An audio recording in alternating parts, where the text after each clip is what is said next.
ជំរាបសួរអំពូមីងពុកម៉ែបងប្អូនអរគ្នាដោយសារតែខ្ញុំឃើញថាប្រជាកសិករឬក៏បងប្អូនខ្មែរយើងមួយចំនួនគឺគាត់អត់ទាន់ចេះប្រើនៅ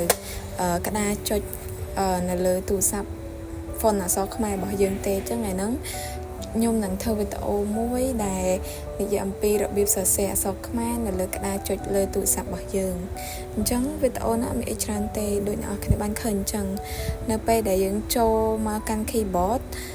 គឺអក្សរខ្មែរនៅលើ keyboard ហ្នឹងគឺមានអត់ទាន់អស់ទេអញ្ចឹងយើង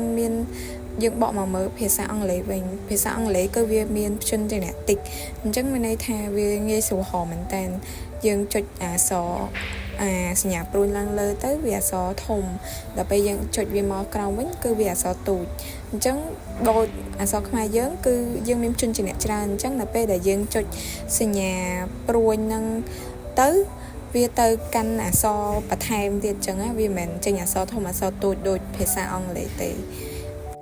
ដោយតែអំពូមីងឃើញអញ្ចឹងនៅពេលដែលខ្ញុំចុចសញ្ញាព្រួញវាលោតចេញព្រួញខ្មៅហ្នឹងគឺវាទៅកាន់អក្សរពួកអូពួកអក្សរសលេងធំណាដូចជាណធំអីចឹងទៅឆធំអីចឹងទៅហើយនៅពេលដែលខ្ញុំចុចមកកាន់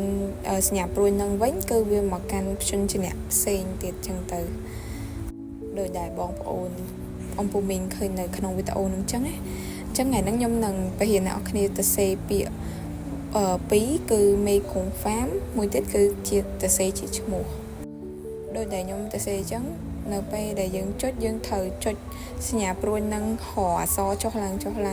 ដូចមេកុំហ្វាមខ្ញុំទៅសេអញ្ចឹងគឺខ្ញុំទៅសេតាមអ្វីដែលខ្ញុំបានបង្ហាញពុកម៉ែបងប្អូនអញ្ចឹងណាហើយសម្រាប់ឈ្មោះមួយទៀតហ្នឹងគឺខ្ញុំសេឈ្មោះសំណាងអញ្ចឹងជាដំបូងយើងត្រូវរកអក្សរសសិនអក្សរសគឺយើងអត់ចុចសញ្ញាព្រួញឡើងទៅទេអញ្ចឹងយើងទៅសេសហើយស្អំគឺយើងត្រូវចុចសញ្ញាព្រួញដើម្បីឃើញស្អំនៅខាងក្រោមហើយអក្សរណធំក៏យើងត្រូវចុចអក្សរព្រួញដែរដោយសារនៅខាងអត់ព្រួញហ្នឹងគឺមានតែណតូចទេហើយយើងចុចតាមហ្នឹងទៅ